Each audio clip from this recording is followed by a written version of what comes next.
Hello, welcome back to my channel, or if you're new here, welcome. My name is Christine and I like to read dark and disturbing things.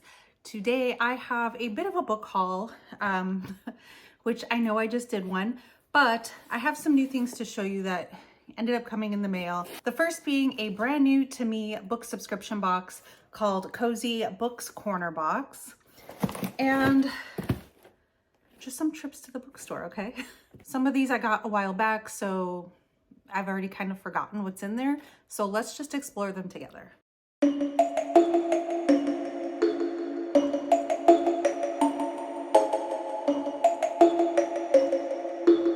so I know I literally just posted a book haul, like a mailbox magic book haul a week ago, and then more things came in the mail that I had kind of forgotten or didn't realize were coming. I've also had a couple trips to the bookstore. So I had probably about a month ago, I had a gift card to Barnes and Nobles, and then just last week my family, we're kind of trying to do like a local vacation type thing where we were just walking around downtown area, going to the independent bookstore there, and things happened. All right, things happened. I also have some things from like the free little library. So we're just going to take a look at everything I have, starting with this brand new to me book subscription box called Cozy Books Corner Box. They have, I believe, two different genres you could pick from. I think you can pick from like a true crime type box, which is not really my thing. And the other one is like cozy mysteries. And I thought, what a perfect time to try to dip my toe into some cozy mysteries. I'm not sure if it's going to be a genre for me or not, to be honest with you, but I thought that fall time was going to be the perfect time to kind of see how I feel. So I think this is a box. I don't have all the details, but I believe if I remember correctly, you get one box every 2 months. So I thought it would be cool to get one through like fall and Christmas time. So I think that the next box will probably be in October and then December, and I will see by then if I'm into it. I just wanted to give it a shot. So I did already peek in here because this came almost a week ago, and there's no way that I can sit and not take a look in the box. I'm not that person, I'm sorry. So I have kind of peeked in here, but some of these things like I kind of briefly just glanced at. So I'm gonna open it up, and this is what it looks like. Right on top, we have a little spoiler card and a coupon code on the back. And then I see some little items on top. So I see a bookmark. Oh, it's in a piece of plastic. Let me take it out so it's not. So just a very cozy looking bookmark there. We have a little grippy thing, like a jar opener, and then it has like a whole bunch of like ideas of what you could use it for. Peeling garlic. I didn't know you needed a grippy thing for that. Opening jars and bottles, grip the garden hose. You could use it as a mouse pad, a coaster, etc. And it has their cute little logo on that. So I think that is adorable. We have a little keychain in here that says a bookworm. And it looks like this is a sticker. So let me open this up. Oh, this is so pretty. To me, this is saying more kind of spring, but I will probably use this in my reading journal. There is some candy in here. Wow, this is quite the candy. It's like a shish kebab, but with gummies, it looks like. My son will absolutely love this. And he just found out yesterday, he's going to be getting braces semi soon, and he needs to get all of this out of his system. He's not going to be able to eat stuff like this or gum, so I will probably give that to him. And I think one more item before we get to our books. A magnetic poetry kit. I'm probably going to say this wrong, but Hygge Poet. I mean, this was basically means like comfy cozy, and it has these little magnets where you could arrange them to like make up little things on your refrigerator. My refrigerator is not magnetic on the front. I don't know why, but so this one I mean, I could see that being a fun thing, and living with two boys, can only imagine the sayings that I would see on my refrigerator if that worked. But I do have like a little magnetic calendar thing that we use for the family, so I might end up putting that on there. All right, now let's get to the books. And there's just a little card in here saying that this package is eco-friendly, and you know, everything can be that they use to package it is recyclable. All right, we have two books. The first one is A Body in 3B, A Murder at the Morrissey Mystery by Erin Scott. This is reminding me of, oh, I'm not gonna remember. I am like getting so old where I just cannot remember things, like just the names of things, but there is a show with Selena Gomez and Martin Short and Steve Martin, and they live in an apartment building together, and somebody dies and they try to like solve mysteries. That is what this reminds me of. Oh, it takes place in downtown Seattle, which is the closest major city to me. Okay, so yeah, this is about a woman who moves to this Morrissey building in Seattle, and she thinks it's going to be a safe place to live when there all of a sudden is a murdered resident and the police are not able to solve this murder. But you know what? She has this ability where she can speak to ghosts, and she has a friend, a ghost friend named Ripley. And I guess they are gonna work together to solve this mystery and keep the residents safe. Love me like a pet sidekick or a ghost sidekick or what have you. Oh my God, what if there was a ghosty pet sidekick? Oh, like Zero, I guess. So this sounds cute, and I hope that I'm into it because it sounds just like a cute fun time. And the other one I got is Bed and Breakfast and Murder.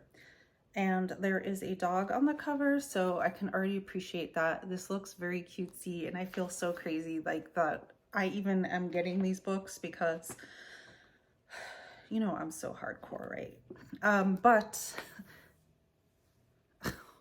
what? This is what it says on the back. A poo-poo kind of morning. All right. So this one is about a young woman who grew up in a small town in Reading, Vermont, and then went to live in New York, but her life kind of goes to shit there. Like, she's got problems left and right. She ends up having to move back after her grandma dies and leaves in a property to her. And it just says that she's drawn back into the seedy underbelly of the cutest town in America after being singled out as the main suspect in a murder. So this one sounds very contemporary. I think that between the two, that this one is kind of more my thing, but I would like to give this a shot. I always see, especially on Kindle Unlimited, lots of super cute fall themed, like, things with titles just like this that are super cute, like Pumpkin Spice and Murder or something like that. So I'm gonna see if this is for me, but I definitely love the ghost sidekick in this one. All right, so that was everything in my Cozy Books corner box. I will link their shop down below. I'm not affiliated with them in any way, but I just like to spread the word of different book subscriptions that are out there. Next, I did get my book of the month book, which I had, I guess, forgotten about sort of when I made my last video. But, you know, there was a Greek retelling in this, and by Jennifer Saint called Hera. And I did read a book, or maybe even two, by Jennifer Saint in the past. I think it was Ariadne that she had written, and possibly one other one. I will say Ariadne was not like my favorite Greek retelling ever, but it was pretty good. This cover though, I don't know, it's giving me all like the Xena / Wonder Woman vibes. I feel like anytime I read anything with Hera in it, she always comes across as this super jealous, overbearing wife where her husband is constantly cheating on her, and for some reason she's always made to look as the bad person in the situation. So this will probably be a feminist retelling of her side of the story, and I always like that kind of spin on things. Next, I have two books that I purchased online that I was influenced by other booktubers. The first one was Andrew from It Came From The Page was talking about this, and I am a big nerd, so I thought that this one sounded like something I would like. This is an Arkham Horror Investigators game books, and it kind of sounds like it's almost like a choose your own adventure, except you roll a die and that kind of will determine where you're going in the story. And so this one is called The Darkness Over Arkham, and we have this pretty cool, creepy cover. So it says a renowned professor is found dead, his body melted, yuck. And it's up to the investigators to discover what type of occult horrors are behind this murder. And we, as the reader, are acting as one of those investigators, and we will make decisions and roll die and have fun. So thank you to Andrew for making me aware of that one. And this one I feel bad because I do not remember which video I was watching that was talking about this book, but whoever it was, they were talking about it, and I'm like, that sounds like something I would like. It is called Impossible Creatures by Catherine Rundell. And I believe this is a middle grade fantasy book. Oh my God, look at this. That looks like so much fun. Of course, it wouldn't be a fantasy book without a map on the inside. And it has a very simple premise. It just says that one day, Christopher rescues a drowning baby griffin from a hidden lake, and his life changes forever. He ends up going on an adventure to some islands where mythical creatures are living side by side with humans, and it also brings him to meet a girl on the run with whom he will transform the destiny of the world. So I don't know, this just sounds fantastical and a fun time, and I, for whatever reason, am drawn to middle grade type. I don't know if it's gonna be YA or middle grade. I'm guessing middle grade. And I also think that this might be something that my son will read if I read it first and see if he if it sounds like something he'd be into, but I think it is. Next, I got a couple books from the free little library by my house. It's a pretty good free little library. A lot of times I will find a lot of books that I have purchased and have yet to read, and then I'm like, oh, I could have totally gotten that from here. But the first one, I know this is not new, but I've never read it, and I don't know. I just know everyone seems to love this. Is a thriller called Gone Girl by Gillian Flynn, and I honestly have no idea what it's about, but everyone seems to say that there's a crazy twist in here that is so much fun. So I picked that up, and then this just looked like fun, and seeing this apple side just brought me back to my scholastic days in school. This is The Book of Aliens, Tales to Warp Your Mind. I just love this cover, and I thought it would be fun to read through it. Obviously, this is middle grade. Wait, I think I saw a picture. Hang on. There are some drawings in here which are pretty funny. Oh my gosh. Okay, I'll stop. But there's some cool pictures in here.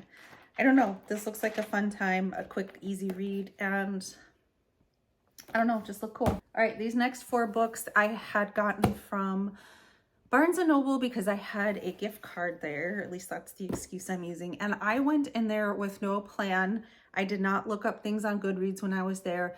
I wanted to just shop like I used to before the internet, I guess, or before looking everything up. Just looking around for things. I was looking for things that I had not seen before and kind of caught my interest. So that is what I went with. I was trying to find more independent books or just things that I don't always see other people talking about.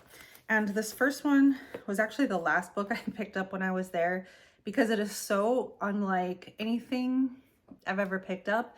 It's called The Last Animal, and I'm convinced that this cute little cover is what got my attention. And then when I read the back, I was just like, I could kind of dig this. So this says it's about a story of two teenage sisters that end up having to spend their summer vacation in the Arctic, tagging along with their mother's scientific expedition.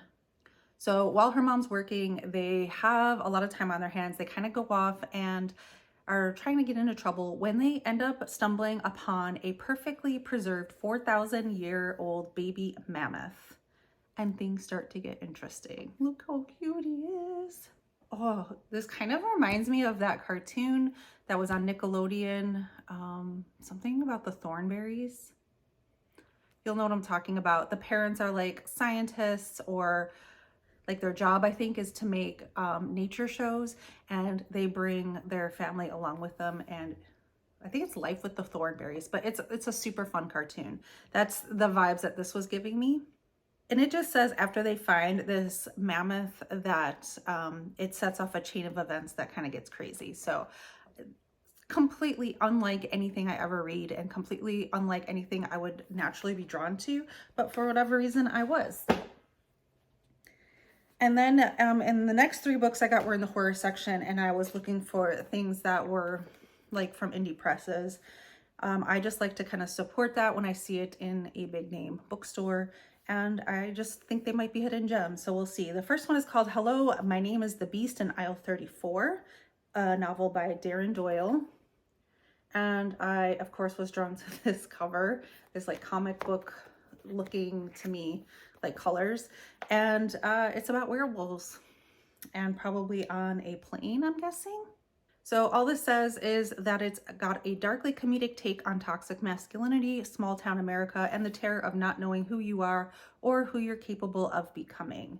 So, werewolf book. The next one is called Ghost Mother by Kelly Dwyer.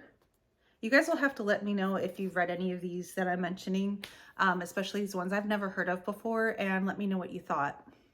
I think I mostly read this part that said, a mesmerizing psychological ghost story that blurs the line between reality and delusion, which I like, a psychological factor kind of going on with the paranormal, and you never really know what's actually happening.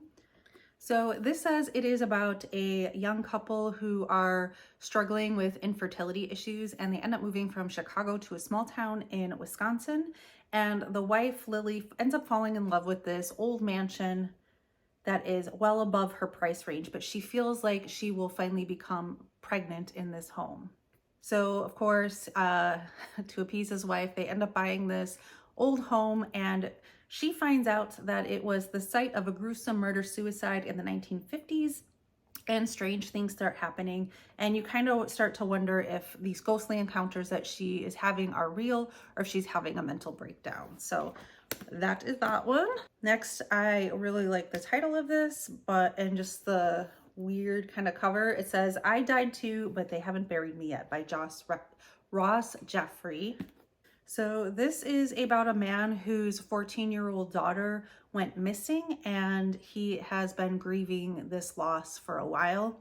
He ends up going to a grief counseling group and runs into somebody who says, but have you tried to make contact with your daughter to see if she's actually passed? So I think there's going to be some grief horror that I enjoy usually. This next book I picked up off of Pango, and I'm pretty sure it was in one of the afterwords in Stephen Graham Jones, his books. I believe it was I Was in a Teenage Slasher, and he mentioned this book, and when I looked it up, it just seemed so cool.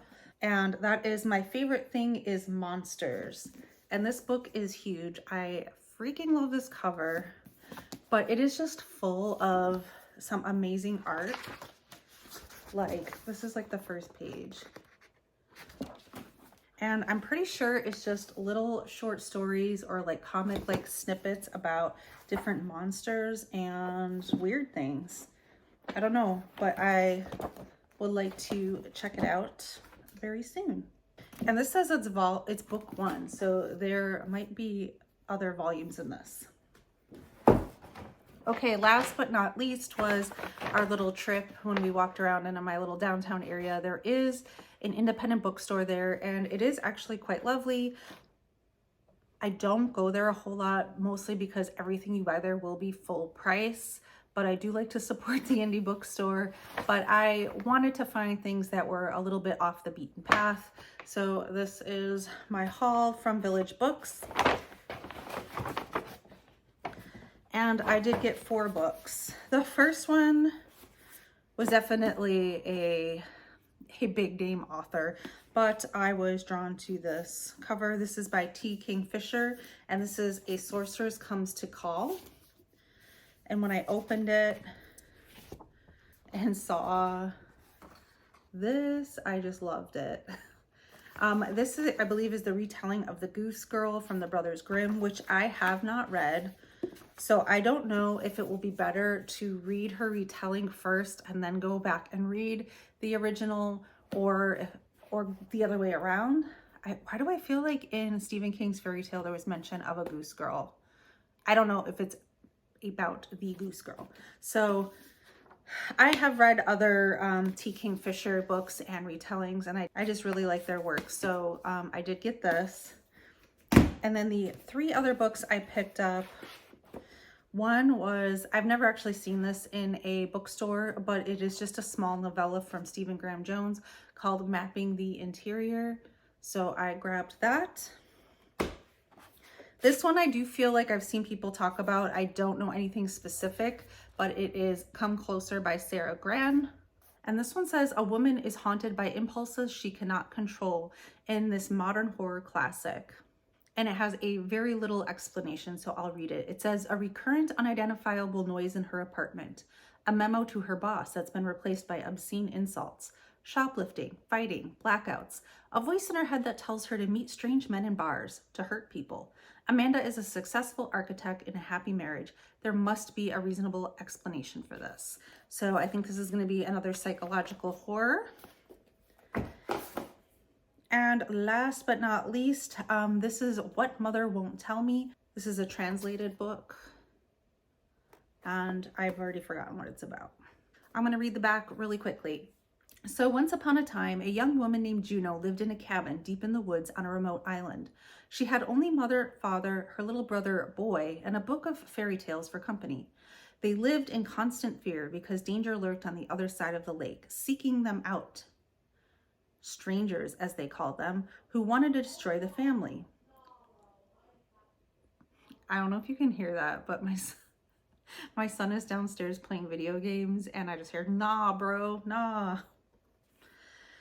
Okay, they lived safely under 7 strict commandments until Juno was spotted by a stranger. In one moment, Juno's world comes crumbling down around her. It's clear the island she calls home is not a safe haven that she believed it to be, and that more than a few secrets have been kept from her. Juno doesn't know her parents, she doesn't know herself, but whoever mother and father are, they'll do anything to keep Juno to themselves. This just sounds messed up. All right, so that is all the books I got.